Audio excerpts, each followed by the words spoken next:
special, so everybody has the right to get up, during the lecture. Even me, if it takes so get up, take a 2-minute break, and get a cappuccino. So I think anyway. So it was, again last night was fantastic. We didn't regret the barbecue. It was just a great. I had a great time. But I was a little bit overdoing it. So thanks for coming back. I will be very short, but I want to do a little thing on entropy, entropic interactions, and entropic phase transition. And in some sense, it's connected to discussion I've had with Seb, who says that he heard this story before. It's kind of noteworthy. And just in case you have not heard the story, I want to discuss that with you. So the problem initially is, it's explained, it's a little older stuff than it has, only at the end it has to do with non-reversible Markov chains. So the question is the following, we have all packed up, all our dirty clothes is put into something, and then we have to do the laundry at some point, and as we are ecologically aware, we will not use the dryer, we'll hang up stuff. So this happened to me last time, and it came, but at the end of the day, what you'll have is you just have, so this is the clothespin model, random clothespin model. You will find out immediately, so it's just the story. So I have an interval from 0 to L. I have an interval from 0 to L, and on this interval from 0 to L, I hang randomly objects. Interval, which means the clothesline, and I hang randomly. I hang clothespins on that clothesline. I mean, you'll discover that this is nothing but a continuous version of the SEP. Right? The SEP is a model of points on an interval. I mean, on a lattice, symmetric simple exclusion process. And now we just look at the SEP in continuous version. Of course, there is a, you know me, I mean, I can do other things than do algorithms. For example, anyway, for example, but, no example comes to my mind. So now, so this is, I mean, you are kind of a very, very, very educated crowd, but usually everybody, so I put them randomly, and everybody would say that if I measure, then what is the probability to have a particle at position x? It's going to be a flat line. It's going to be a flat distribution. So now let's look at this. Let's look at this from an algorithmic way point of view, just to define it. So this is called naive pins. Werner? Yes. Could you just repeat the model, please? The setting, sorry. So the setting is I have hard spheres or random pins, closed pins on the line of length L. I put them randomly. And the way I put them randomly, I just explain it to you. So I take xk. So I do it the following. I do 4k in 1 to n, so I have n clothespins. Okay, I have n clothespins. I mean, if you know the story, you can just have a little cup of coffee. So, but it's kind of it's interesting. So then you take xk is equal to a random between sigma and L minus sigma. Okay, I'm having a random algorithm. This algorithm, and then I check.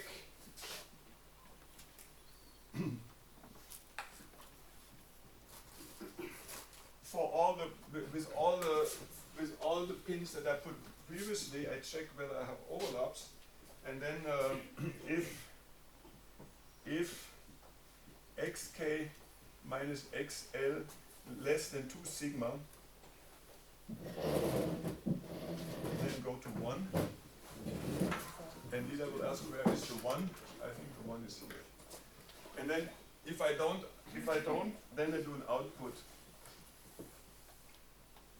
of x1.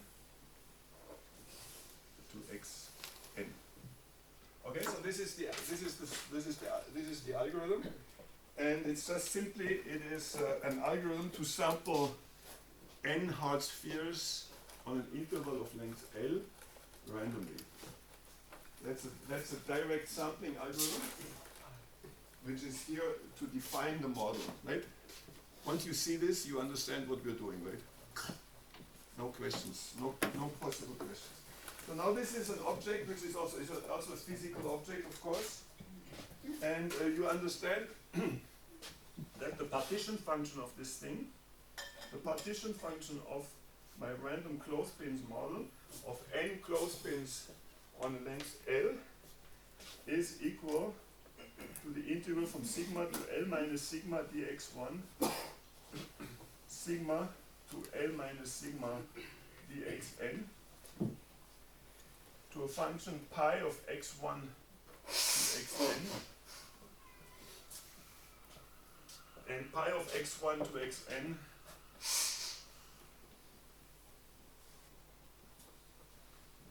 is equal to 1 if no overlap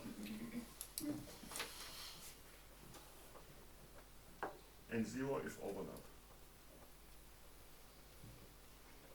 The overlap condition being defined. So all of this sounds a little easy, but I mean, let's say the solution of this model goes into Journal of Mathematical Physics. So you really have to get up earlier than we got up today to completely understand that. All right, so this is the partition function. We understand, of course, that what we can do is we have a related model. Let me just put it here. We have a related model where we shrink the clothespins to 1. So every sample of this, every sample x1, so this is position x1, x2, and so on. This goes up to xn. Every sample of this object here is related to a sample of 0 size. So this can be, but let me put it like this. So this could be x7, x11, x1 here, xn here, because I didn't order the positions. So now it is clear that each of these configurations can be put like this. Okay. On a length of L minus 2n sigma. So there's a related model, and each configuration of the clothespin model I can relate, each sample of the clothespin model I can relate it to configurations of non-interacting points. So you will understand easily that the partition function z n L, what is it? It is L minus 2n sigma to the power of n if L is larger than 2n sigma and it is 0 as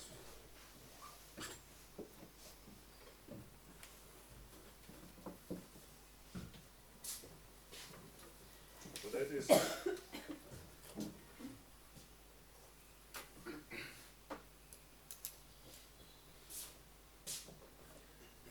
which brings us immediately in okay, you understand? Right, so it's kind of really easy. It's Saturday afternoon after having had too many whiskeys on Bretagne whiskeys on Friday. We can still understand that.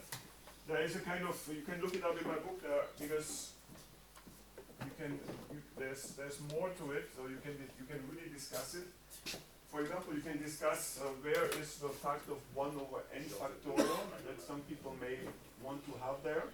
But we don't want to discuss the Gibbs phenomenon, and it's perfectly fine to define it like this without a factor 1 over n factorial, and perfectly fine to discuss it. Okay, so now let me do another algorithm, just for the fun of it. Direct pins. So that's an algorithm for direct sampling of one-dimensional hard spheres. It goes the following. Can you imagine how we do it? Let me help you a little bit. 4K is in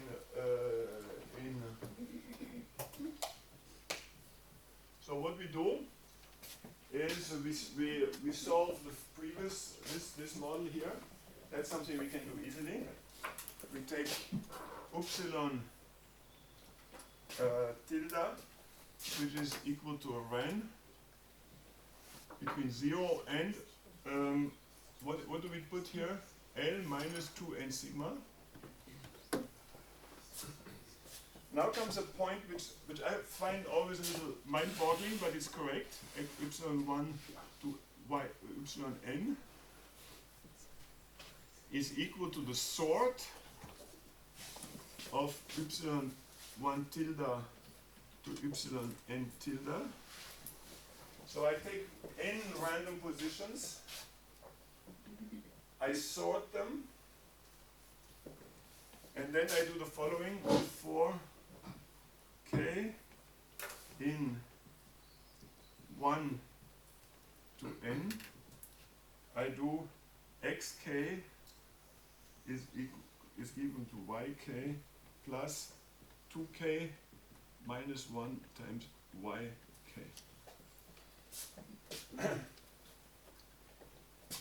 I may do a little scramble here to get really the same output as before, and then I output x1 to xn.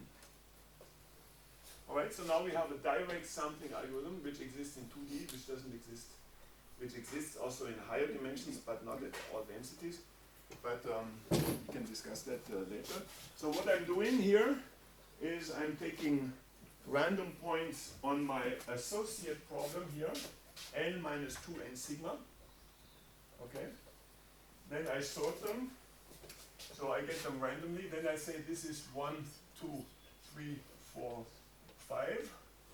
And then I have to displace this guy by sigma because sigma is the radius, not the. So sigma is 1/2 of it. So I have to move this by sigma. This guy I have to move it by 3 sigma because this plus this. Okay. Then by 5 sigma, by 7 sigma, and so on. And move it forward. Now, okay? Yes. You agree with it? So this is. Yes? Sorry. Yes? Maybe it's just stupid, but why are you calling xk with that twice yk minus yk? I mean, in that expression you could simplify it. Sigma, excuse me. Ah, okay. Okay, yeah, because it's Saturday morning. Yeah. Okay? Alright, so this is the first. So I'm making a displacement by sigma. So the first one gets displaced by sigma, then the second one by 3 sigma, and so on. So I've done 3 times nothing, right? So this is kind of, right? This is what corresponds to doing nothing. This corresponds to doing nothing. This corresponds to doing nothing. Now let's look at the output. And the output is profoundly mind-boggling, in my humble opinion. Okay. So now what is the output? So what I'm now outputting is, so I'm scrambling, and maybe I scramble here, just to get, you know what I mean, scramble? Just redo the indices, so that I get actually the same thing. And then now what I can do is I can compute. I mean, I can do it, we'll have an exact formula in 2 minutes. So then I can compute this, and I look at what is the distribution, what is the probability to have a particle, whatever particle at position x. And this distribution, which kind of more naive people than us would say must be a constant, right? That's the constant that you would expect, is a function which is completely violent.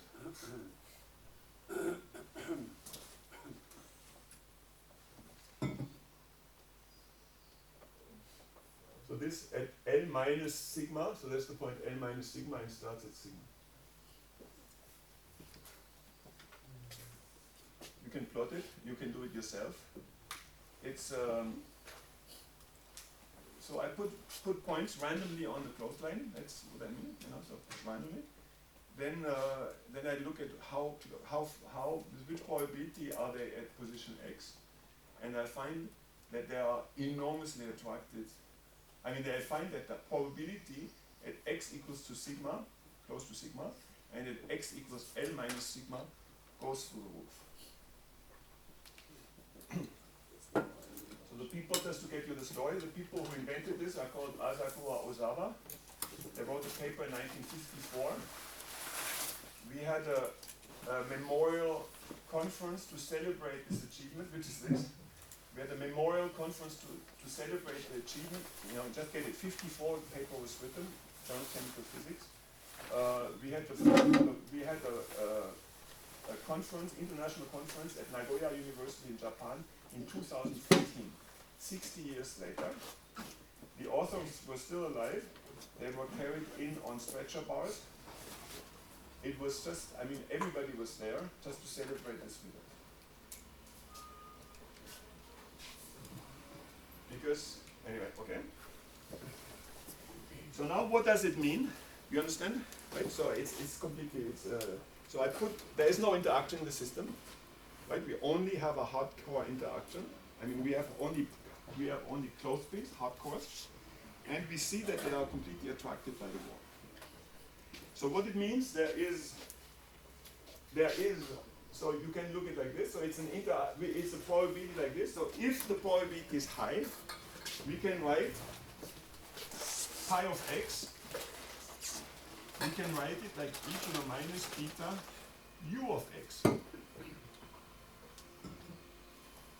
Right? You've seen this equation. During all your studies, starting in high school, or even earlier. So pi of x is e to minus beta u of x.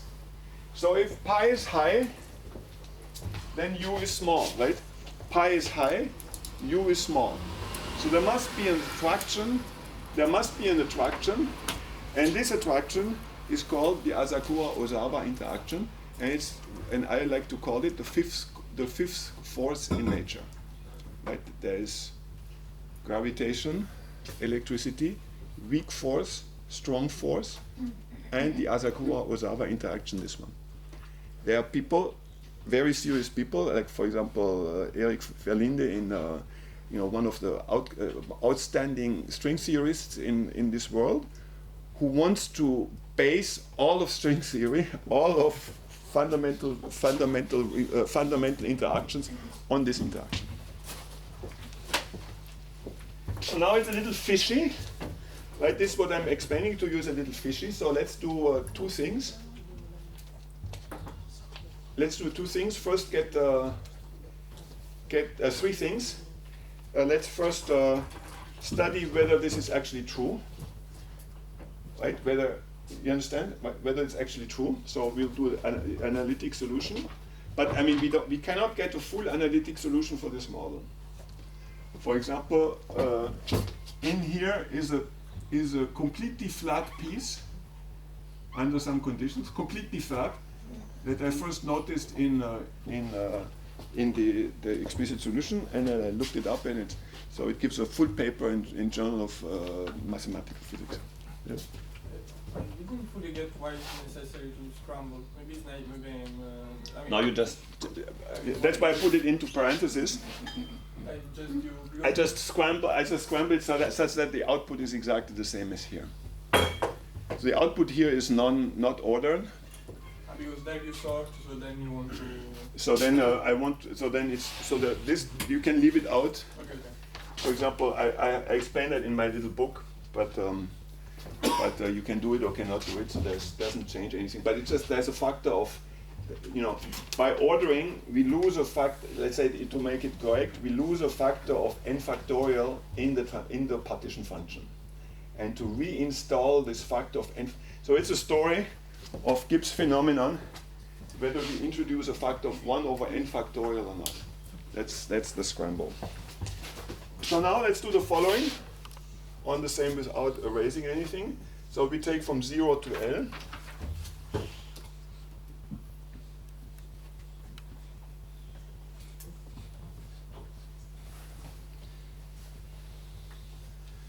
and we put one particle here at position x. But it comes to the question. So now let's do the unscrambled version, or let's do whatever. So that is this here. This here is the unscrambled version. So you have to be careful with your n factorials. So now I have a particle here at position x, and I want to compute what is pi of x. So pi of x, you understand? We are doing it is. We have a Boltzmann weight. So this is pi of x1 to xn.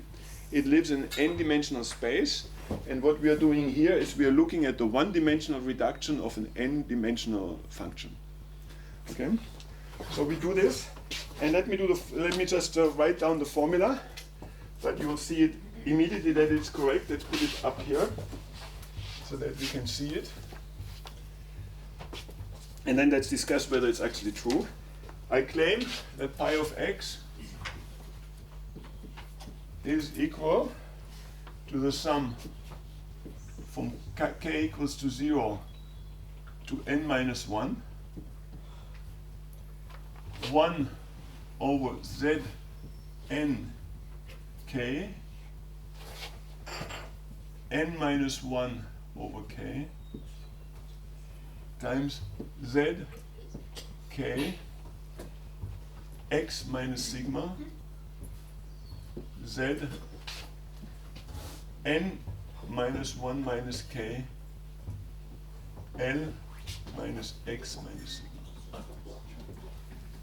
Okay, so what it means is, so I put one particle here, then I add k particles here, and I add n minus 1 minus k particles on the other side. Right. So then I have a choice. So then I have a choice. So then that's, you know, in order to get it really right, you have to be careful with your factorials, because here you see I'm comparing.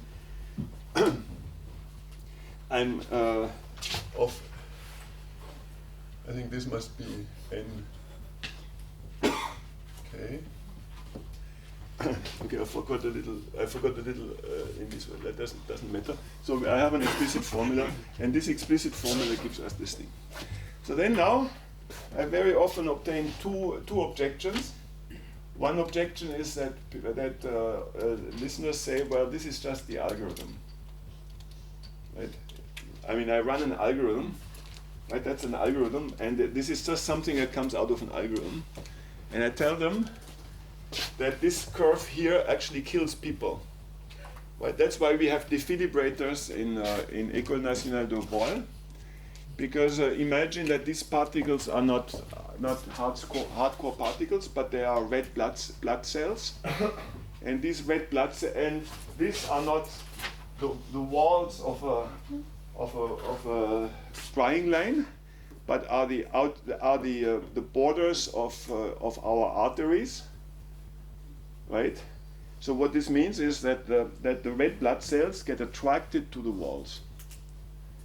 And this is, you know, and then they stay there, and a lot of plaque also gets attracted to the walls. It stays there, and it creates heart attacks.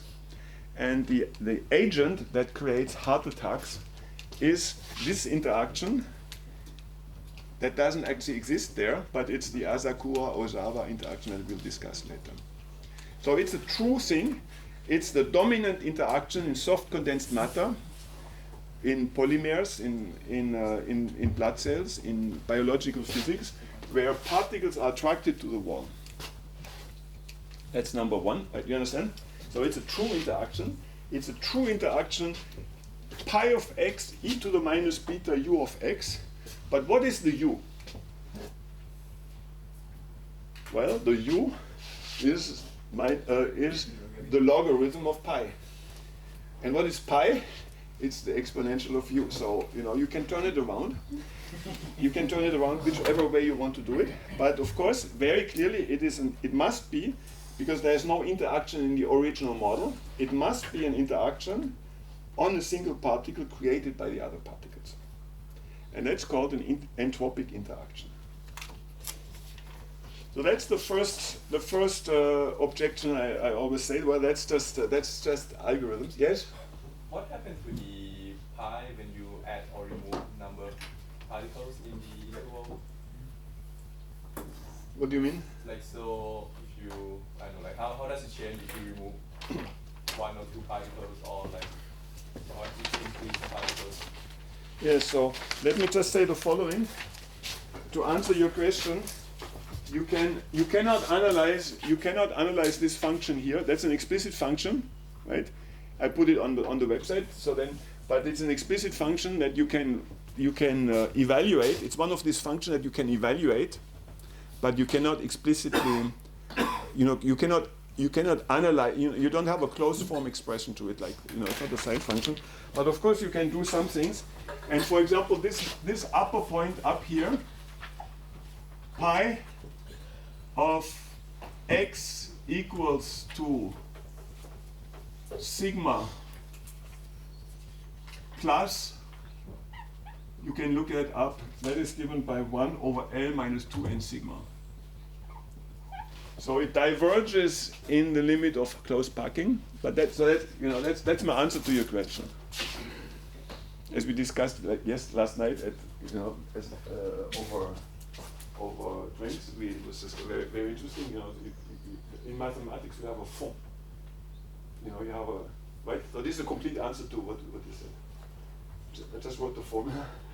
It diverges. So anyway, all right. So then let us. So then the second thing is, well, this must be a boundary effect. Yes, but does the number of the peaks changes with the number of particles as well? No. So these peaks are kind of. This is a length scale sigma, 2 sigma, 3 sigma, 4 sigma. You can look it up. So you have different sectors. So this you see here in this equation here.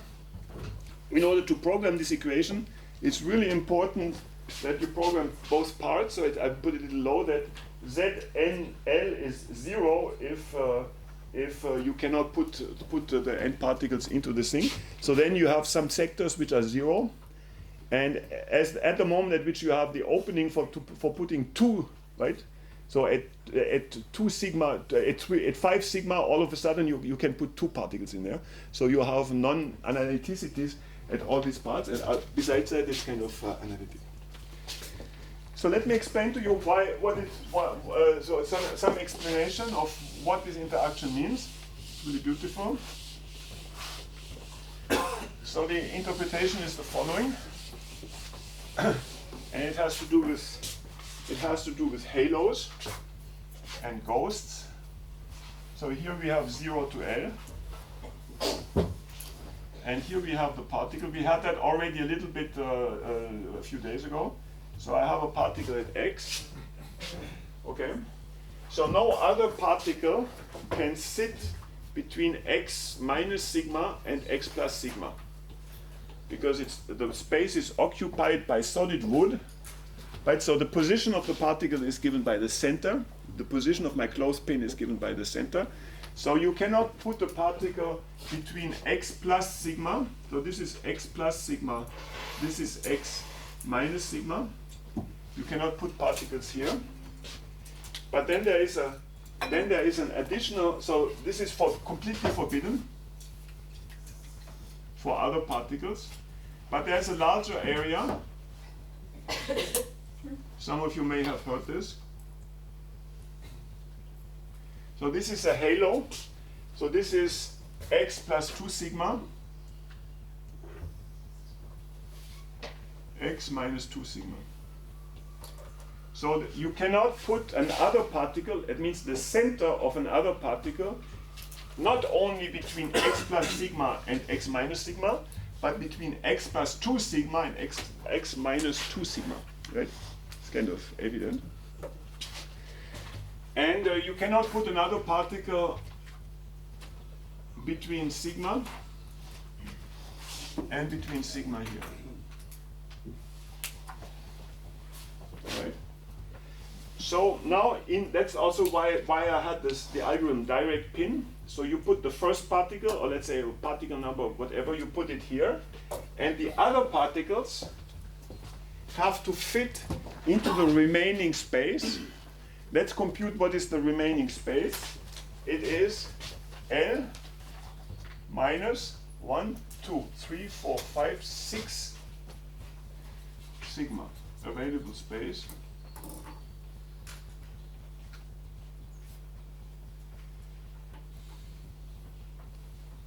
Okay, so I put the first particle, and the other particles have a remaining space of L minus 6n sigma.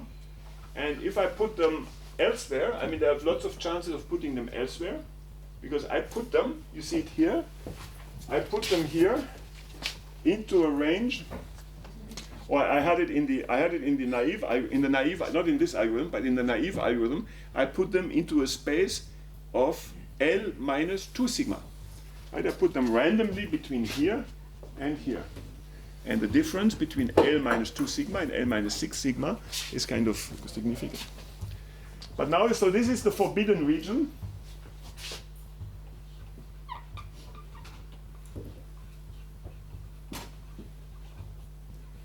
But now, let's do the following.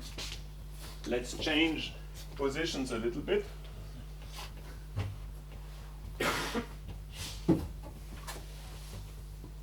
Check. And now you see something interesting happen, is let's put a particle at the end of the wall. But that's not possible, right? I mean, we put it at sigma. Right, so that's position x, excuse me, I put it at position x equals to sigma. But that's not possible because there was this forbidden region. But it's possible because evidently I can put a particle at sigma, right? I can put the particle at sigma. But what happens to the forbidden region? The forbidden region, so this is called a halo. It is also a forbidden region of the second. It's a forbidden region of the second kind.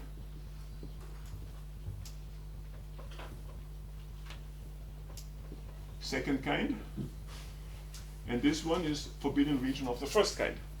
So there are two different kinds. So there is one the forbidden region which is really wood. It's a really wooden part of where you cannot enter. But you see here that evidently there is so this thing here, and then the forbidden region completely overlaps with the black part. So now, if I put the first particle at L minus sigma, then I have an available space. So this is the available space. And if I put it at the end, then the available space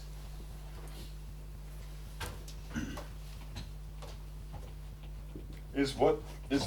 I cannot put, so this one also has.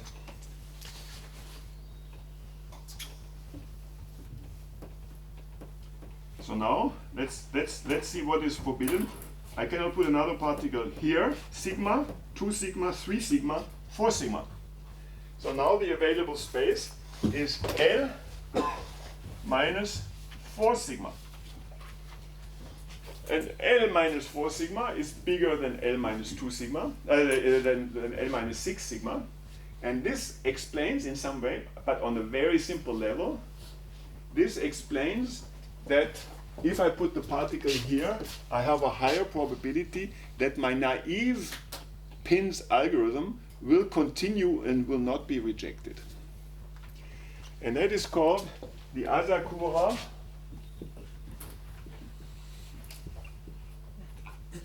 Ozawa depletion interaction that many of you maybe have heard.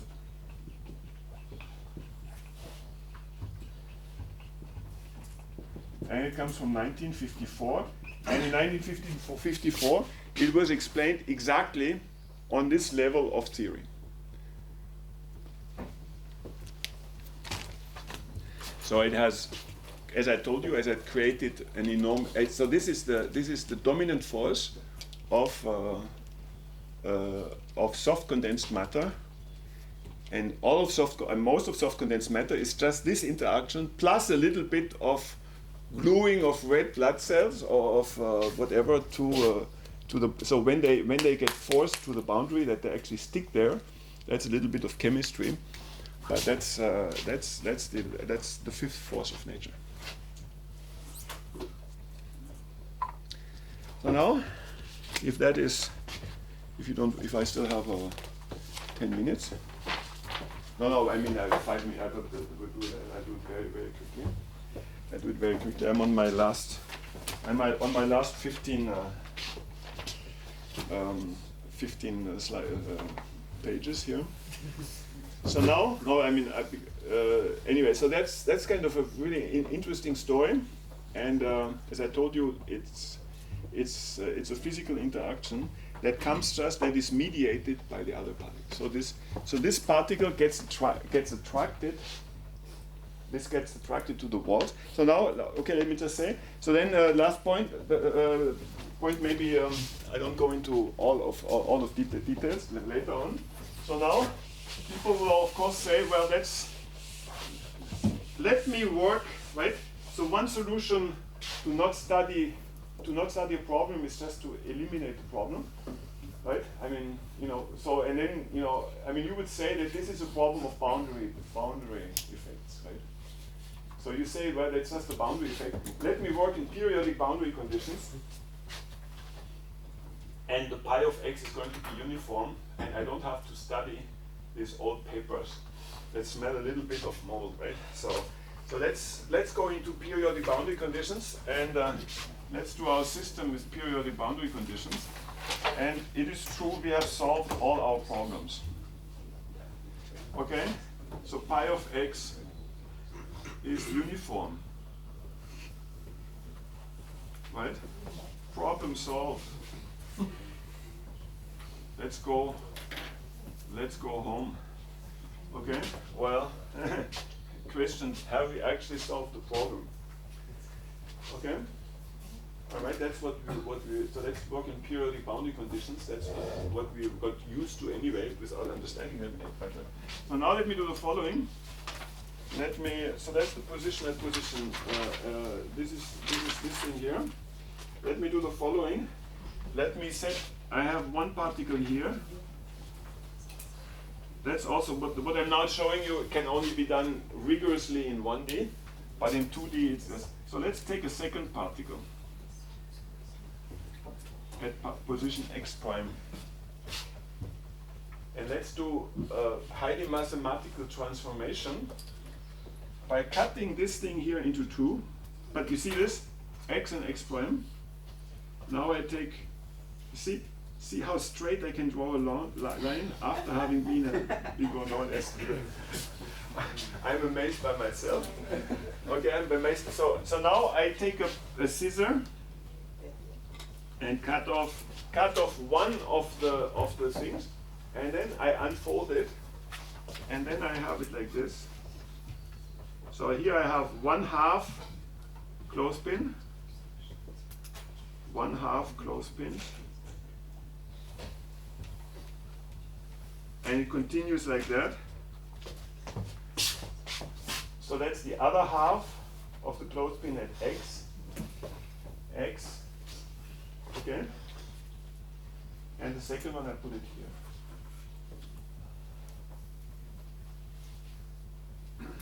So you see, I mean, that's highly mathematical what I'm doing here, but you see that even though in a periodic system I don't have any boundary effects anymore, we have a mapping that I don't write down here, but we have a mapping of the two particle correlation function in a system with periodic boundary conditions of length L minus 2 sigma in terms of the function that we just computed on an interval of length L. So we recover the Asakura-Ozawa interaction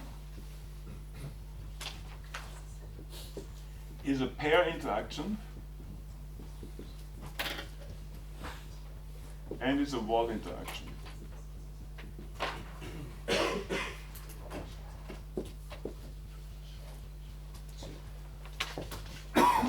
Yes? So you recover it after conditioning on the position of one of the particles? No. What I'm saying is just I can put one particle. So in principle, I could. Yeah, of course. Yeah, exactly.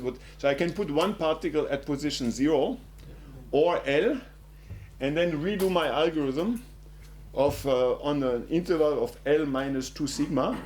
And at the end, I give a random shift to everybody by a random number between 0 and L. You know. And then I recover the solution. Yes? So do you have clustering or something? Like you, so if you Oh, want to it's do just, it- you know, you're just priceless. It's just, yeah. So that's the question. Okay, so that's exactly, so we have some kind of interaction, right? We have an interaction. Now the question is, do we actually have clustering? I mean, do we have clustering? Do we have phase transitions? See? That was the interaction part. And now in the remaining 2 hours, I'll talk about the phase transitions. Okay, so that's of course the question. Can this interaction be strong enough to induce phase transitions? So I was planning on going much farther, but let me just give you the story. So one question that had been discussed enormously in the literature is, and that in both of these we came up with beautiful algorithms, but then we were able to interpret also the results. So one is the, let me say the following. So in 1D, okay, but let me give you the answer to your question. In 1D, we can prove, because of this formula that I just erased, so there was Z is equal to L minus 2n sigma to the power of n. Okay? So this is an analytic formula, and it proves that we can have interesting effects in 1D, but we cannot have a phase transition. Right? You take the logarithm of this, and you have the free energy, and then you have the free energy as a function of density. It's an analytic function, so there cannot be any effects. There cannot be a phase transition, which also agrees with known theorems. But then there are two cases. Let me just maybe just draw pictures. There are two cases in which have been enormously discussed, and where people went enormously. So one thing is that this question, if you look up the original paper of Asakura Ozawa and much of the literature, it is considered not with equal particles, but it's considered with particles immersed in a bath of solvents. So you let's say for us here, in order not to introduce, so that you have big particles and you have small particles.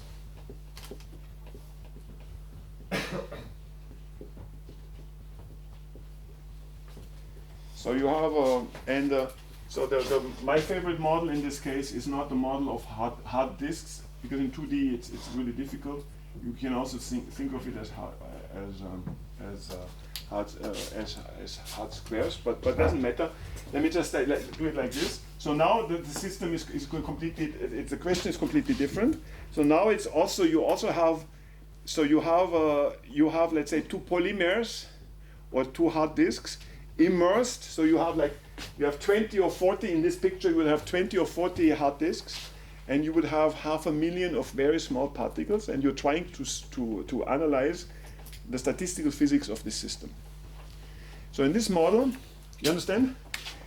So now it is an open question, and in this case, in fact, you find that there is a phase separation transition. So it's a flocculation. So you have a transition which is called the flocculation transition.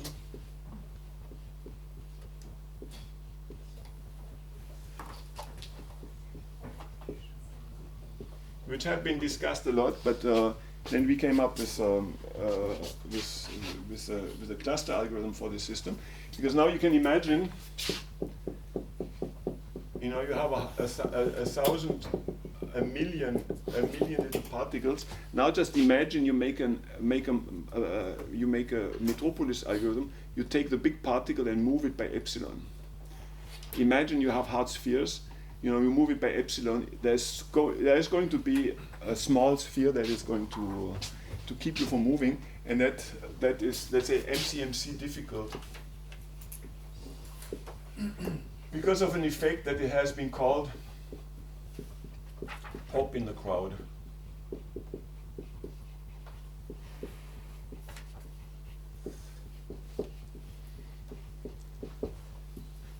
Okay. So you have one big macromolecule that is trying to move in a sea of small particles, like the Pope on the Saint Pierre place. Right? It cannot move because there's so many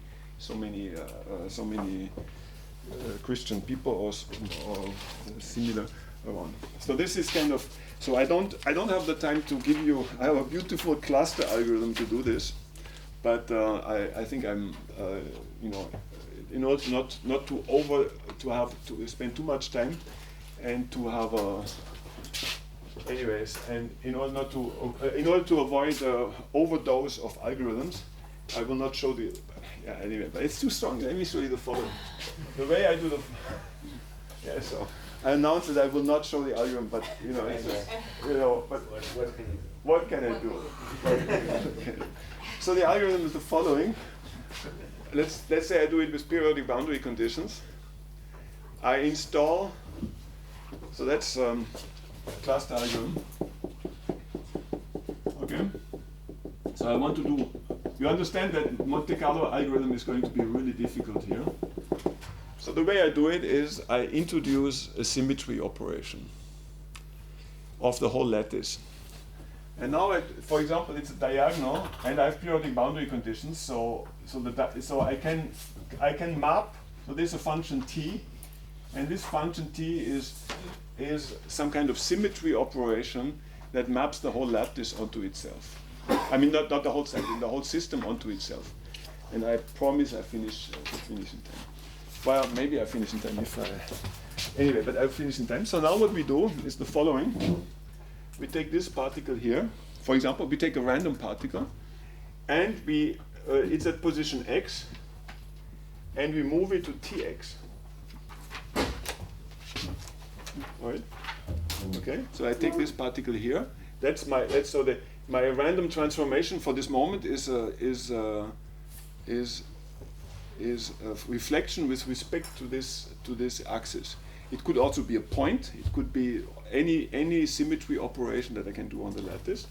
So now I do the following. So I move this guy over to here. Okay? But now I have massive overlaps. I have massive overlaps of the first kind and of the second kind. So what I do, I have generated an invalid configuration, and now what I do is so I call these particles that have been overlapped is the unhappy particles, and the unhappy particles will be subjected to exactly the same transformation. So this will make particles unhappy. Will make lots of particles unhappy.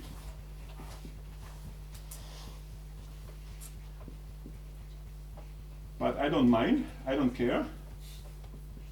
Okay? So now so these particles, let's call them Y. So it's Y1 to, it can make, if the dissymmetry is large enough, can make hundreds or thousands of particles unhappy because I put the particle there. Now what I do is I take this Y and also get this transformation Y is equal to T of Y. And I continue, and I can guarantee you that at the end of this operation, everybody will be happy. This guy will be sitting here, this guy will be sitting here, and it's an algorithm that satisfies the detailed balance condition, and it's a cluster algorithm. So it's a cluster algorithm.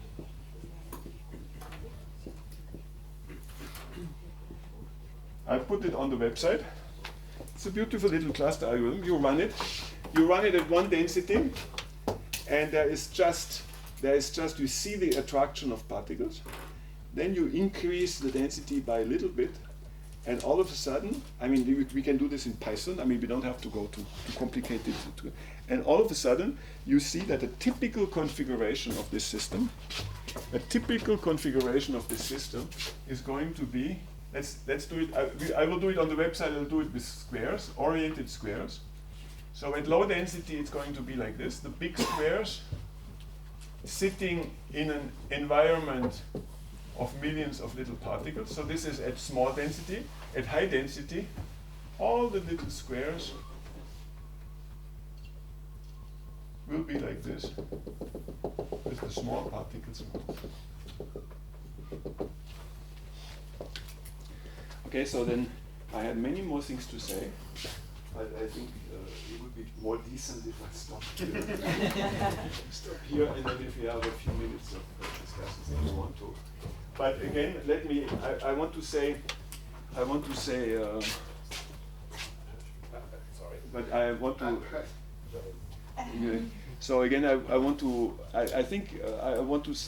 remercier les organisateurs pour l'organisation du workshop, and remercier aussi l'École nationale de voile pour leur hospitalité.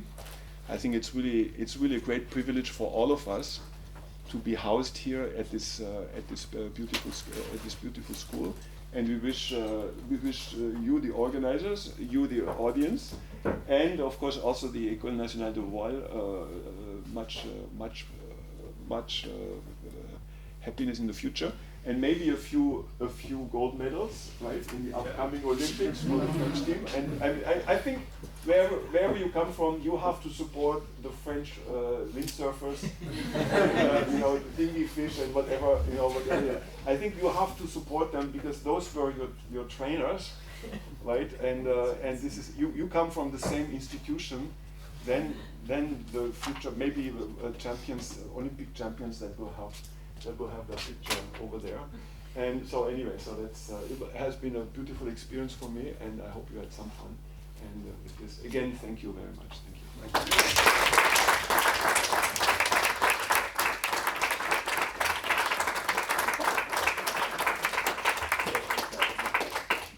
All right, that's the end. So I think it's a good, if you want to get the coffee, it's a good time, because then we have to pack. So I don't know whether there are, don't forget to take your lunch. Don't forget to put the key here. So, I mean, the shirt that just arrived, I don't know if it's in the room, the owner of the shirt. And the umbrella? Yes, the umbrella is mine. And the shirt? Huh? And then so actually we have to clean up and arrange everything. So if you are here, because in any case we bring you a San Tiberone, you are welcome to have it. Yes. Good.